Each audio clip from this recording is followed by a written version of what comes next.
El título del mensaje en esta tarde es: cuando llevas el sol por dentro, no importa si afuera llueve.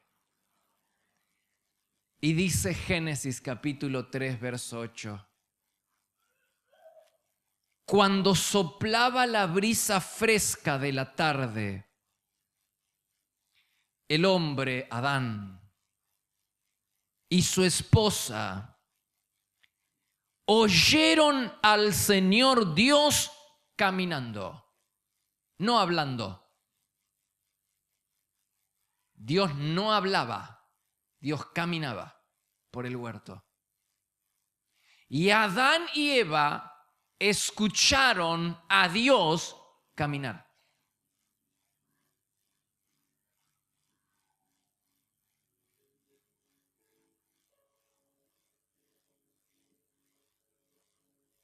¿Puede usted reconocer a una persona simplemente por cómo camina, por oír sus pasos?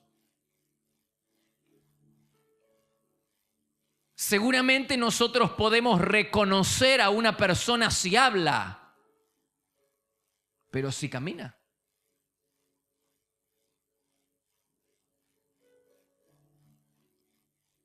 Evidentemente la comunión entre Adán y Eva y Dios era tan estrecha, se conocían tan bien, que Adán y Eva podían reconocer a Dios caminando por el huerto. ¿Y si era un león? ¿Hicieran los pasos de un león? ¿O de un animal? ¿De otro animal? No. Ellos sabían que era Dios el que estaba caminando. Habrán escuchado tantas veces a Dios caminar. Tantas veces Dios se habrá acercado para invitarlos a caminar cuando la tarde caía, que estaban tan acostumbrados a escuchar a Dios caminar. Qué simbiosis, qué relación entre Dios y Adán y Eva. Dice Génesis 3, 8 al 10, cuando soplaba la brisa fresca de la tarde, el hombre y su esposa oyeron al Señor Dios caminando por el huerto. Así que se escondieron. Entonces Dios llamó al hombre y le dijo: ¿dónde estás? El hombre contestó: te oí caminando. No había dicho nada todavía Dios. Te oí caminando por el huerto, así que me escondí. ¿Cuál es la bendición más grande que una persona pueda tener en esta tierra? ¿Qué cree usted? ¿Cuál será la bendición más grande que una persona pueda disfrutar? ¿Será dinero? ¿Será familia? ¿Será salud? ¿Serán los amigos? La gran pregunta que quiero hacerles en esta tarde es: ¿cuál es la bendición más grande que una persona pueda disfrutar o tener de este lado de la eternidad? Si bien es cierto que todas esas cosas son importantes, salud, dinero, familia, amigos, pero nada se compara con tener a Dios como amigo. Nada se compara con el tesoro de tener comunión, comunicación, relación con Dios. Y no estoy hablando acerca de los favores de Dios. Estoy hablando de su presencia, que son dos cosas diferentes. Una cosa es vivir y disfrutar de los privilegios que te otorga el palacio, y otra cosa muy diferente es sentarse y disfrutar de la amistad del rey. Vivir en el palacio y gozar de los privilegios del palacio no es nada comparado con ser amigo del rey. De eso estoy hablando, de ser amigo del rey, al que le cantábamos.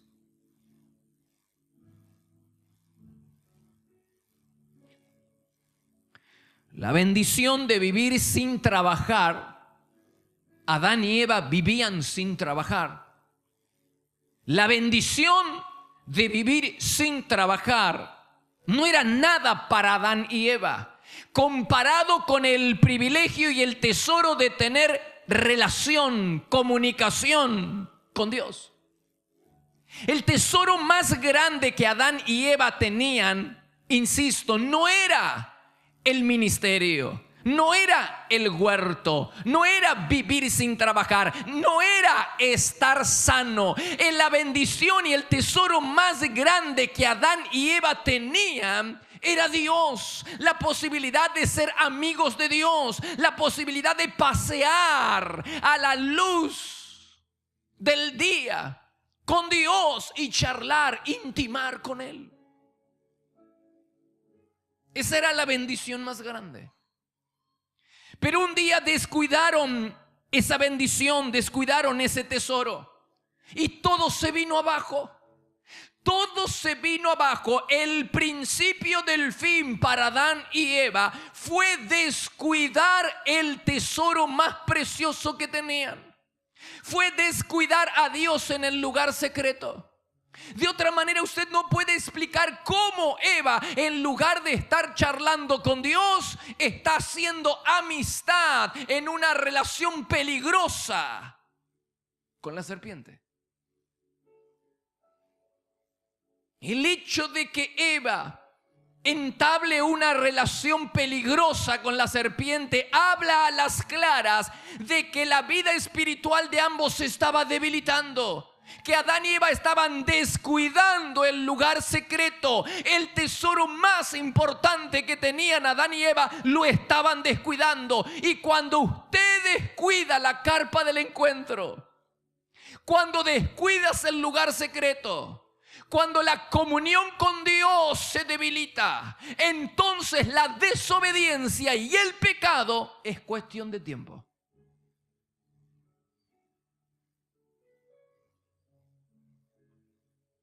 Por eso estoy convencido de lo que te voy a decir.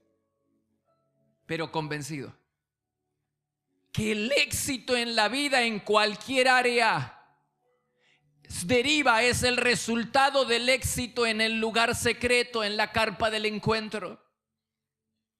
Y que el fracaso en la vida, en cualquier área, es el fracaso, es la consecuencia del fracaso de la vida de oración.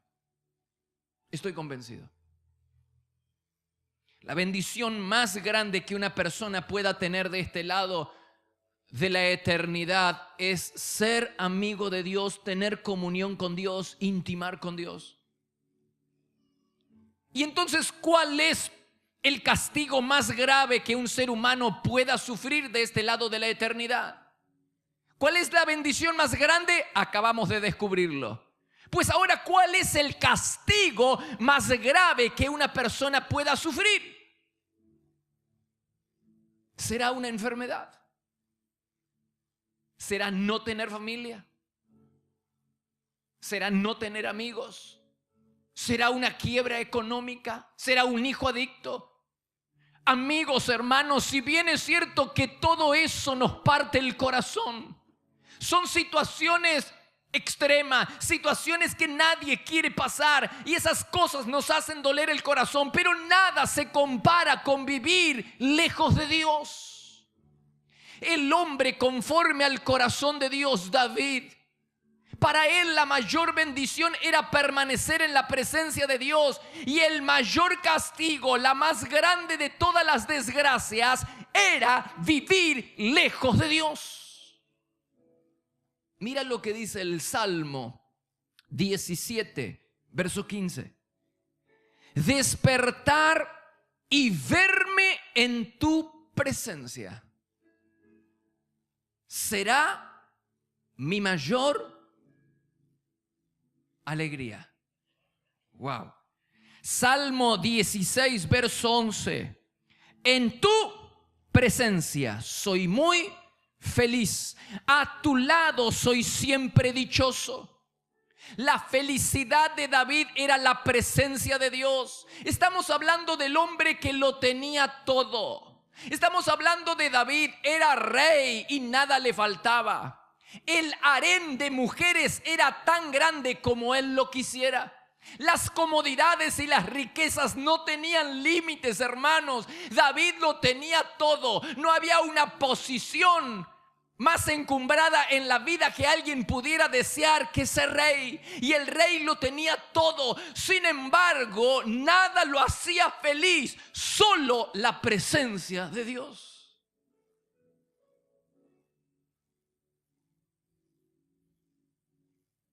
Porque es fácil decir que las riquezas no nos hacen felices cuando el que lo está diciendo no tiene mucho.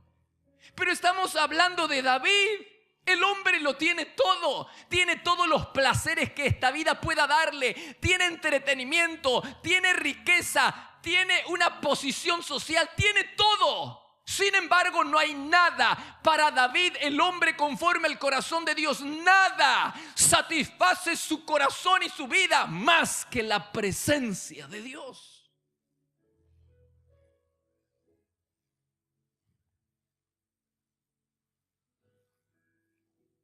Sin embargo, aunque David sabe que lo más precioso que tiene no es el reinado, no es el harén de mujeres, no son sus riquezas personales.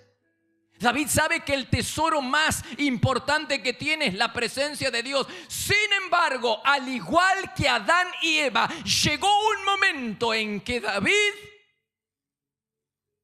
descuida su tesoro. Y cuando él descuida su tesoro, descuida a Dios en el lugar secreto. Yo le dije que cuando se descuida a Dios en el lugar secreto, el pecado y la desobediencia es cuestión de tiempo. Y eso es lo que sucedió con David.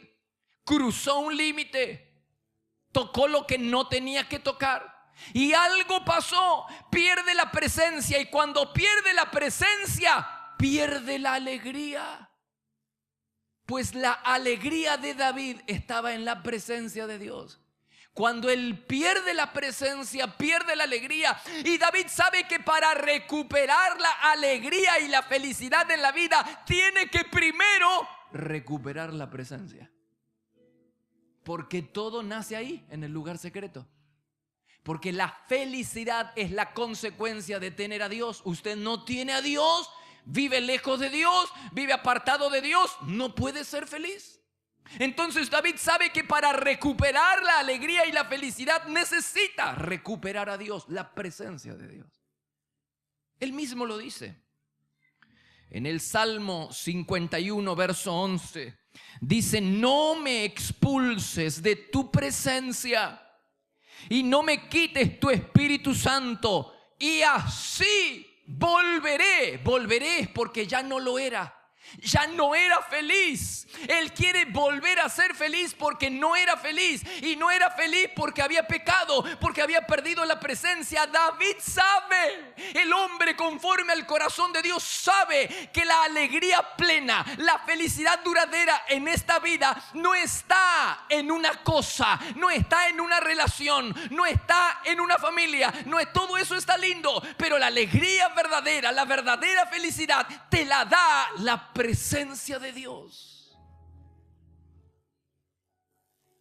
Y David dice: si quiero volver a ser feliz, necesito volver a tener presencia. Y para volver a tener presencia tiene que arreglar cuentas con Dios. ¿Dónde? En el lugar secreto, donde lo perdió. David estaba tan consciente de que el tesoro más importante que tenía era la presencia, que él canjea todo, está dispuesto a canjear todo. Después por pecar, está dispuesto a canjear todo para que Dios no le quite su Santo Espíritu.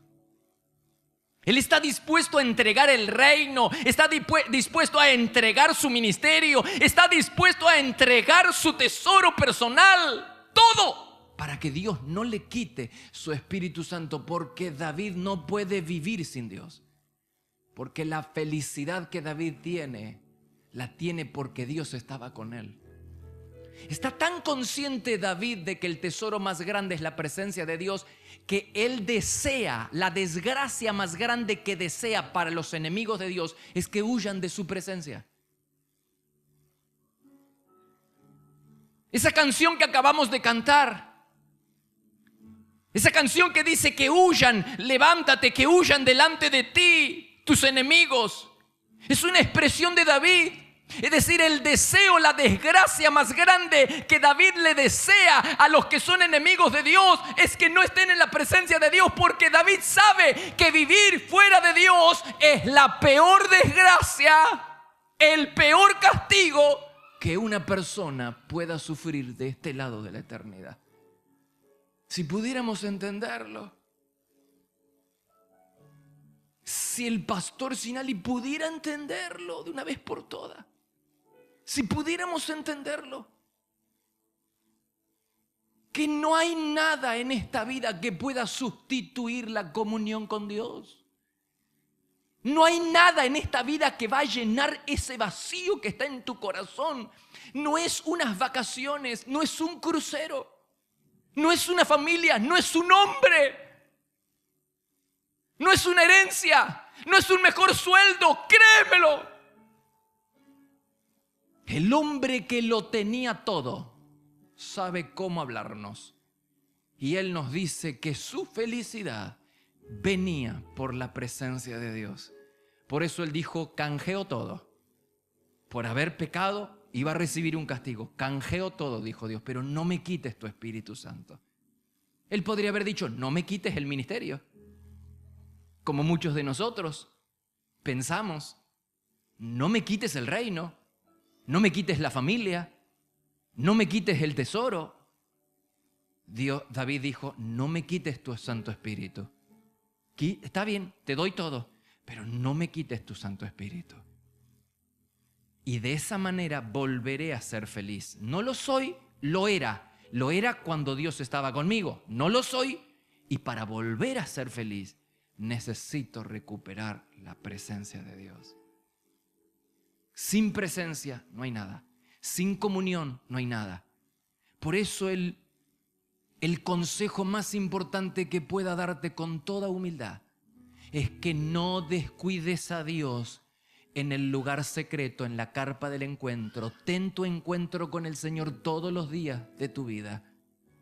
No postergues, no descuides esa relación, no descuides esa comunión. ¿Sabe cuál es el problema de todos nosotros? Acá en la Argentina parece que es cultural, que comenzamos una cosa y no la terminamos. Y lo mismo sucede en nuestra relación con Dios. Gente que tiene todas las ganas y el ímpetu y aparta un lugar en su casa y una hora determinada para encontrarse con Dios. El gran problema es que no son constantes. No son constantes con la decisión que tomaron. Porque usted los ve en un tiempo de la vida, wow, pero entran a declinar y no son perseverantes, constantes en estar con Dios, en ese lugar secreto. Adán y Eva descuidaron a Dios, cualquier cosa les distrajo. En este caso les distrajo una amistad nueva, un amiguito nuevo. Un amiguito nuevo le distrajo a Eva. Y ya la comunión con Dios se debilitó. ¿Cuál es la distracción que el diablo utiliza para robarte el tiempo en el lugar secreto? ¿Cuál es? ¿Puede ser algo bueno? Claro que sí. Claro que sí. Cuando el diablo no puede empujarnos y no puede arrastrarnos por el mal camino, nos empuja para que hagamos cosas para Dios, descuidando al Dios al que estamos sirviendo. Puede que sea algo bueno una distracción en tu vida, pero nada tiene que distraerte de ir cada mañana o cada día. Mi sugerencia es que sea la mañana, que lo primero sea para Dios. Cada día darle a Dios ese tiempo para intimar, para tener comunión. Adán y Eva perdieron a Dios en el lugar secreto y todo se vino abajo. David, el hombre conforme al corazón de Dios, perdió a Dios en el lugar secreto y todo se vino abajo.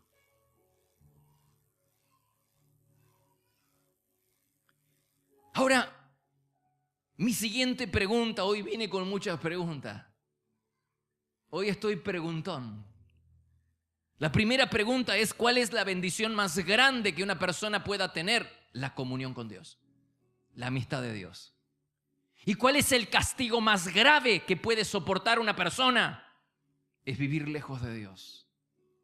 Entonces mi pregunta ahora es: ¿qué sucede cuando la amistad con Dios se rompe a causa del pecado? ¿Qué pasa? Lo que yo veo es que Dios toma la iniciativa y trabaja, comienza a trabajar para volvernos al camino, para restaurar la relación que se ha roto. Lo primero que sucede después que Adán y Eva pecan es Dios descendiendo del cielo.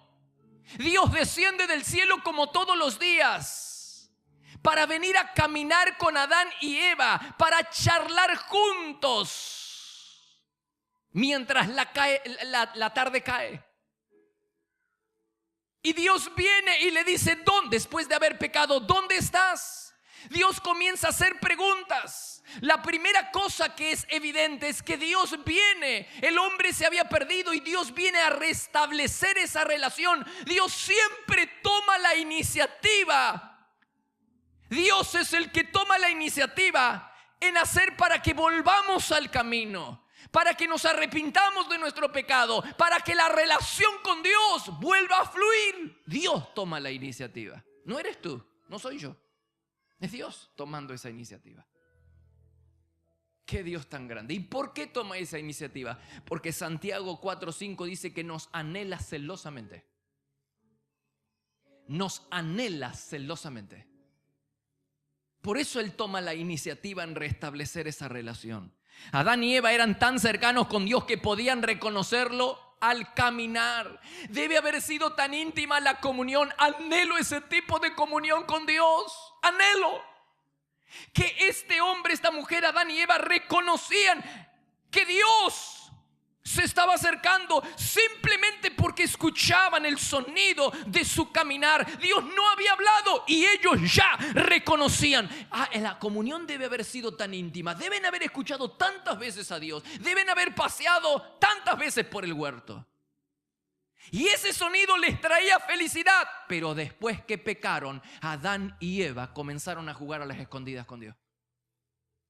Lo que ya le traía felicidad, ahora no le trae felicidad. Porque antes, cuando escuchaban el sonido de Dios caminando, salían para poder pasear juntos. Ahora se esconden.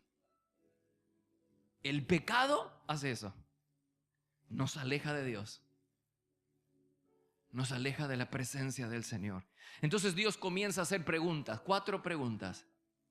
A veces no es el hombre el que pregunta a Dios, porque tenemos muchas preguntas para hacerle a Dios. Pero a veces Dios viene con preguntas.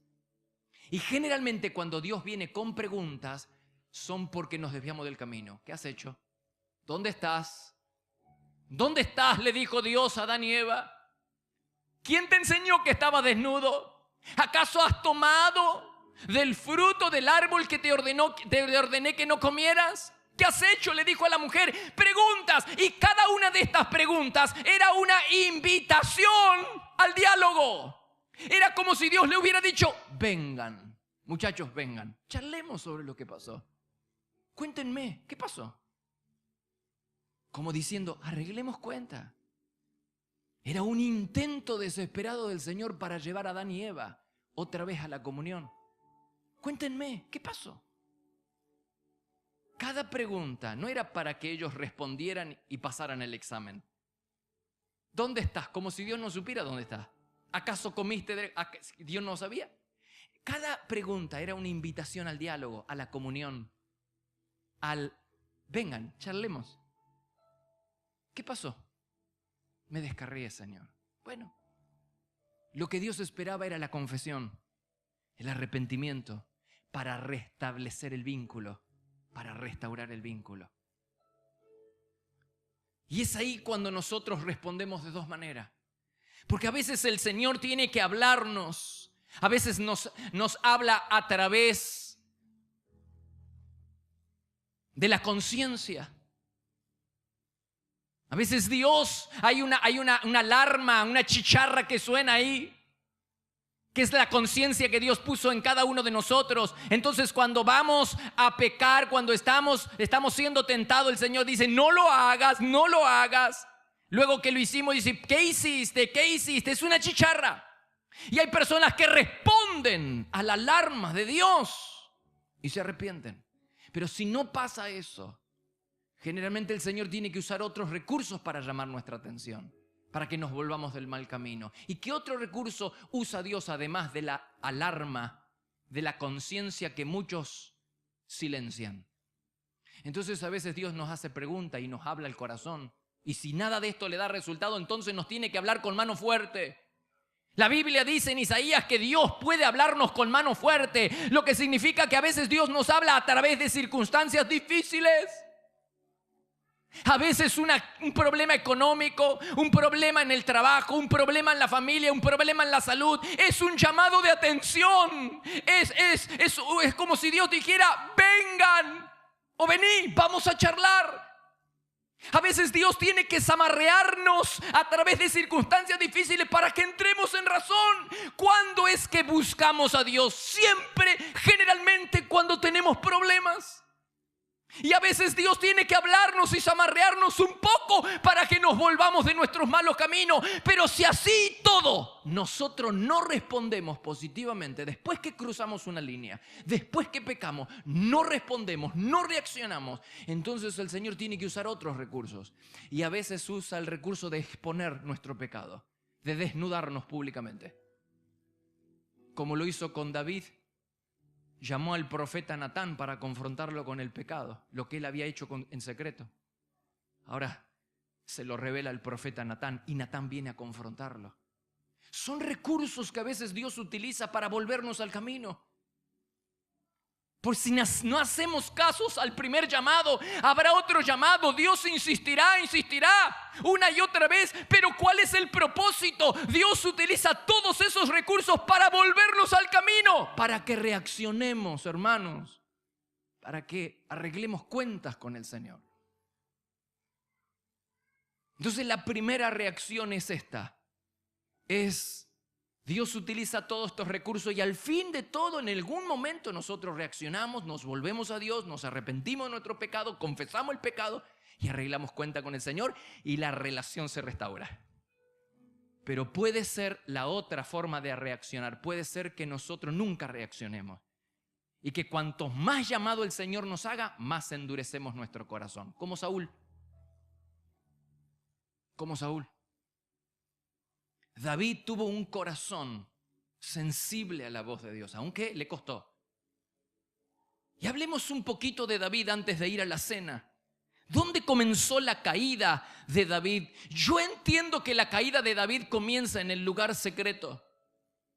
¿Cómo puedes entender que un hombre que tiene una comunión excepcional con Dios, cómo puede ser que un hombre que ha sido llamado el hombre conforme al corazón de Dios termine matando a una persona, asesinando descaradamente a una persona? ¿Qué pasa entre el hombre conforme al corazón de Dios y el adúltero y asesino? Hay una transición ahí y no se puede explicar a menos que lleguemos a la conclusión de que David descuidó la relación con Dios. Deme alguna base bíblica, pastor, se la doy. En un momento David estaba tan fortalecido espiritualmente y estaba tan cerca de Dios que en un momento cortó el borde del manto del rey Saúl y la conciencia se activó e inmediatamente él se arrepintió. Mire lo que dice la Biblia en 1 Samuel capítulo 24, verso 4. David se le acercó sigilosamente y cortó un pedazo del borde del manto de Saúl, pero comenzó a remorderle la conciencia por haber cortado el manto de Saúl. Sonó la chicharra. La conciencia le dijo: ¿qué has hecho? ¿Qué hiciste? ¿Qué hiciste? Y como él era un hombre tan cercano, cuya vida secreta con Dios estaba tan fortalecida, que rápidamente sonó la campana de la conciencia, se sintió remordido por la conciencia y arregló cuentas. Dice la Biblia, sigue diciendo, El Señor sabe que no debería haberle hecho esto a mi Señor. Que el Señor me libre de hacerle tal cosa a mi Señor el Rey. Había una sensibilidad tan profunda que David apenas corta algo tan sencillo. No estamos hablando de matar a una persona. Estamos hablando de cortarle el borde del manto al rey Saúl. Rápido sonó la chicharra y dijo: yo no tendría que haber hecho esto. Arregló cuentas. Pero no veo la misma sensibilidad. Un tiempo después no parece haber sentido ningún escrúpulo al mirar a Betsabé con el corazón lleno de lujuria. El hecho de que fuera tan fácilmente llevado por Satanás de un pecado horrendo a otro pecado demuestra que la vida espiritual de David se había debilitado y que su corazón era menos consagrado que antes. El hombre que se arrepiente de inmediato por haber cortado el borde del manto de Saúl, ahora no tiene ningún remordimiento para tomar la mujer que no le corresponde y para matar al esposo de la mujer que tomó y que no le corresponde.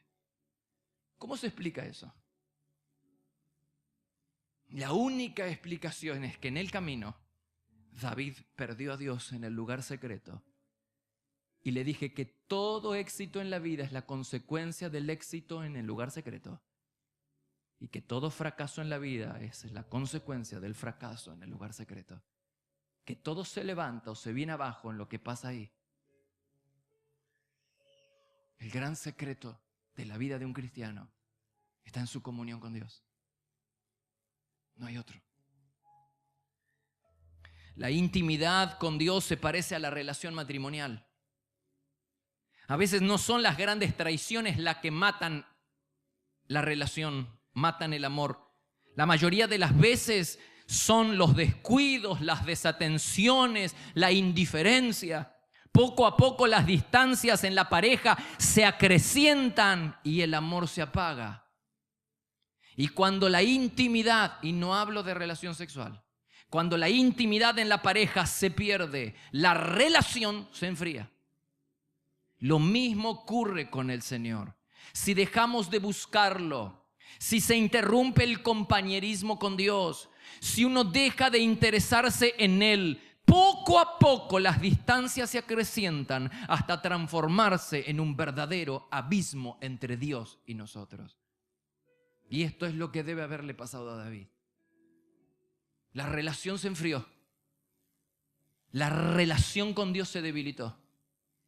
Y cuando la relación con Dios se debilita, el pecado y la desobediencia es cuestión de tiempo.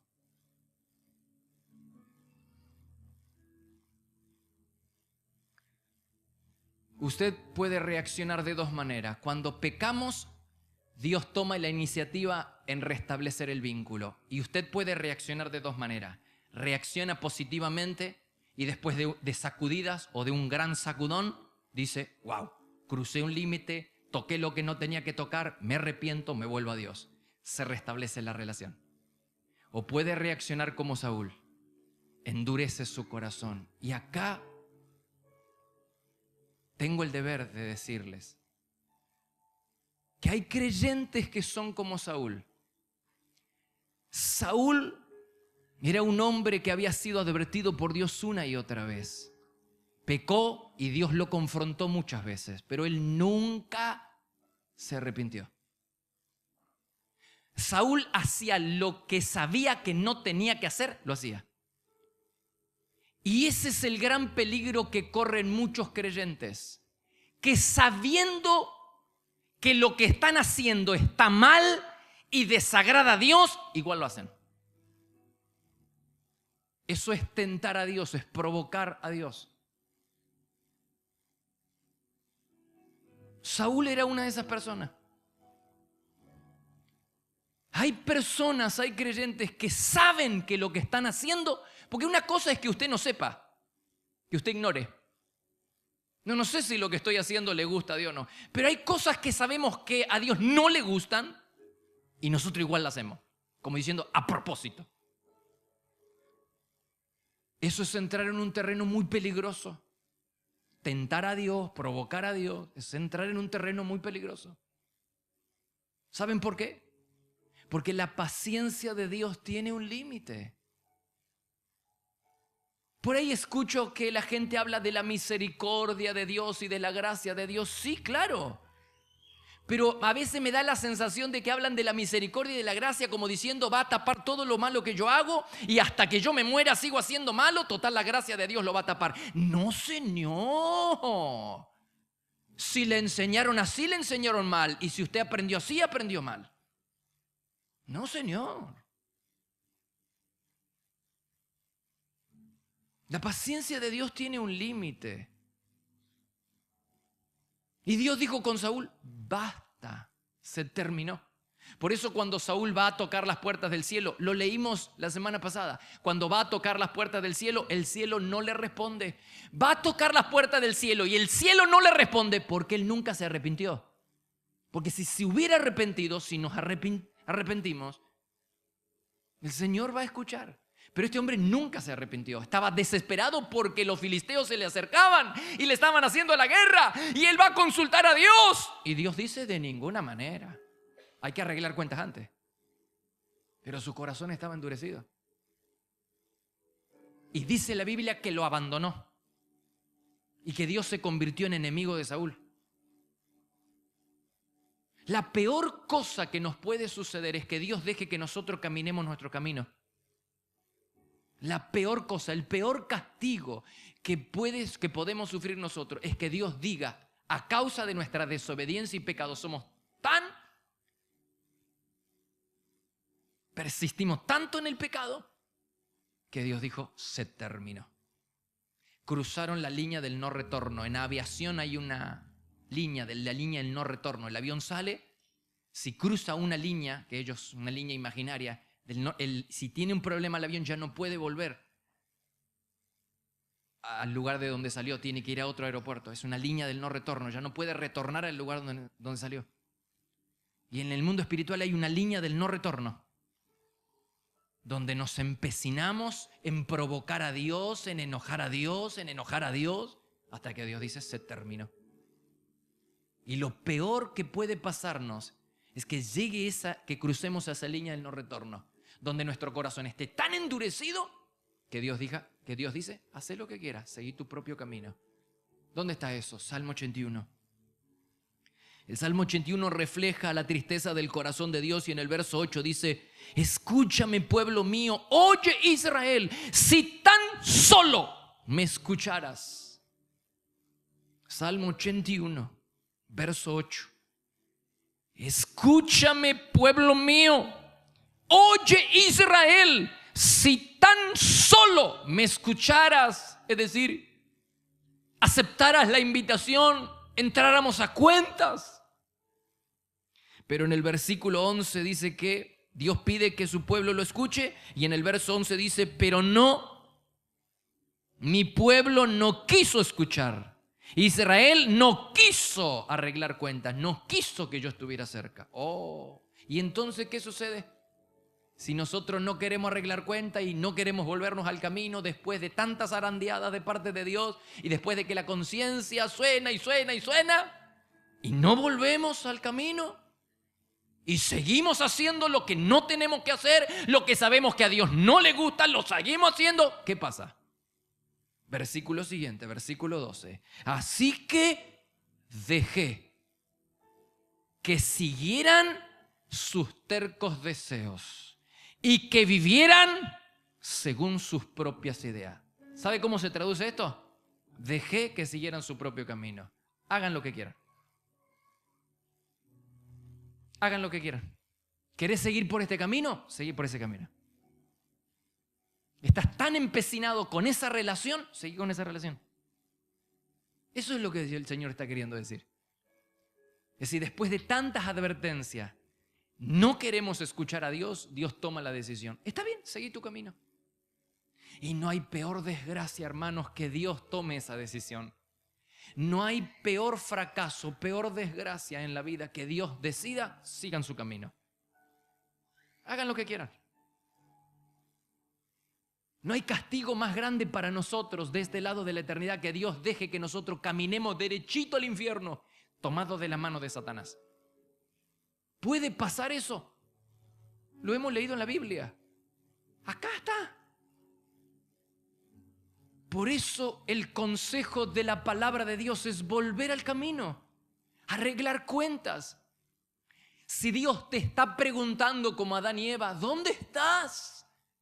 Si Dios te está hablando con mano fuerte, si Dios está tratando de llamar tu atención de una u otra manera, si la voz de la conciencia está sonando, la chicharra de la conciencia suena y suena y suena. El problema es que si seguimos adelante haciendo lo que Dios no quiere que hagamos, esa chicharra cada vez suena menos. ¿Cuál es la prueba más contundente de que nuestro amor por Dios está creciendo? Que el pecado tiene corta vida en nuestra vida. Tiene corta vida y muere inmediatamente bajo el peso de las lágrimas y el arrepentimiento verdadero. ¿Cuál es la forma que tenemos para saber si estamos creciendo en nuestro amor por Dios? Si realmente estamos yendo por el buen camino y nuestra vida espiritual está cada vez más fuerte. ¿Cuál es la forma que tienes para saberlo? La forma más segura para saberlo es que el pecado, cuando llega a tu vida, tiene corta vida. Cuando llega, tiene corta vida. Muere rápido bajo el peso del arrepentimiento genuino. ¿Y cuál es el síntoma seguro de que nuestra vida espiritual está en decadencia y que el pecado tiene larga vida? Que el pecado yace escondido en algún lugar de nuestra vida y nuestra vida está congelada. Y no sentimos ninguna tristeza por haber ofendido a Dios al cruzar la línea, al tocar lo que no teníamos que tocar. Esa es la forma más segura. El síntoma más seguro que tenemos para darnos cuenta de que nuestra vida está para abajo, que el pulgar está para abajo, es que el pecado está escondido y somos una heladera. Estamos congelados.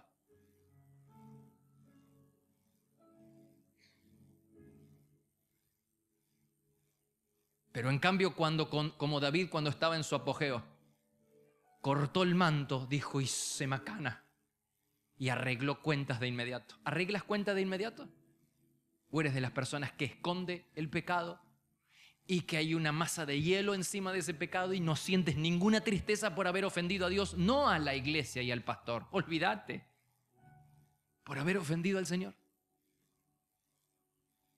Uno puede reaccionar como David, le costó, tuvo que zamarrear, Dios tuvo que utilizar a un hombre, y a veces Dios nos utiliza hombres, utiliza a la iglesia, a los pastores que traen palabra para confrontarnos con el pecado, y nosotros salimos campantes de acá.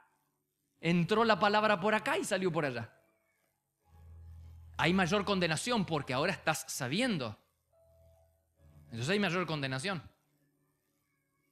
A David, Dios tuvo que usar como último recurso confrontarlo con el profeta Natán. Y Natán le dijo, tú eres ese hombre. Tú cruzaste una línea y ofendiste a Dios. Y él inmediatamente reaccionó. O podemos ser como Saúl, empantanado en los mismos pecados una y otra vez hasta que Dios dice, se terminó. Se terminó mi paciencia. Reaccionemos, iglesia. No perdamos a Dios en el lugar secreto, porque perder a Dios en el lugar secreto es la peor pérdida en esta vida. Si Dios te está zarandeando y Dios está llamando tu atención, arregla cuentas. Arregla cuentas y punto, y ya. Y restablece esa relación con Dios. Suelta ese pecado de una vez para siempre. Y la felicidad volverá a tu vida. Porque David dijo, si tengo presencia, soy feliz. Si vivo lejos de Dios, no hay nada que pueda satisfacerme.